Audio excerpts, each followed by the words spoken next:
of what were the costs that could be that would be incurred by adding solar to the system, and also what benefits might there be to having a more distributed system of energy production, moving away from that central power, central station type of model. And it would take more time than we have for me to go into the details of the value of solar methodology. But essentially we had a state statute then that was passed that directed that a study should be done by the Department of Commerce to try to evaluate exactly what it was going to take to give us a value for solar. And it has to account for the value of energy and its delivery, generation capacity, transmission and distribution line loss, and environmental value. Those were required. And then that it could, and here's to the point, based on known and measurable evidence of the cost or benefit of solar operation to the utility, incorporate other values into the methodology, including credit for locally manufactured or assembled energy systems installed at high-value locations, or other factors.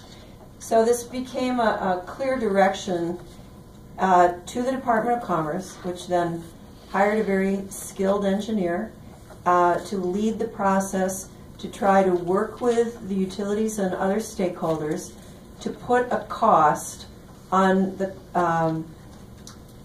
benefits and costs of adding distributed solar generation to the system. What would be the savings to the utility? Transmission savings, generation savings, fuel cost, and so forth. What environmental value should be placed on this? And I will say, we could spend a whole half an hour talking about that, but in Minnesota we have an externalities value that has been, it's old, but has been in place for some time. And there was a question of what value should be placed on carbon, and for the purpose of this study, the federal social cost of carbon was used because it has a marginal value, which was the point for this study. And they also determined that at this time, because of the low penetration of solar in Minnesota, there was not a basis for assigning a locational value, and that in addition there was no evidence sufficient upon which to make a determination of any socioeconomic driver, if you will, of adding solar. So they made very clear delineations between the components that could be costed and valued. And for those of you who've had a chance to look at the value of solar methodology, it's got a lot of formulas in it, real heavy mathy-like formulas that are a little opaque to people like me who aren't trained in that area, but I think brought a concrete way of doing calculations that stakeholders could comment on, object to, raise questions about, alter, so that a methodology could be developed that tried to find that sweet spot. And then that methodology came back to the commission. We made some changes to it.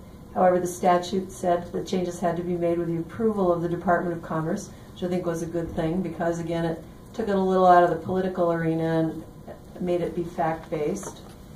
And now the utilities can take that formula, plug in their own values to it, and it's a very transparent process to come up with what that value should be on a kilowatt-hour basis to the solar or the solar customer.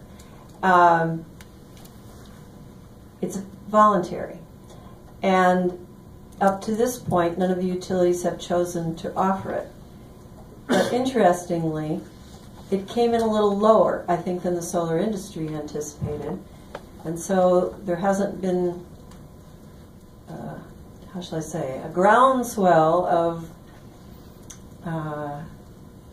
incentives or push on the utilities to do it.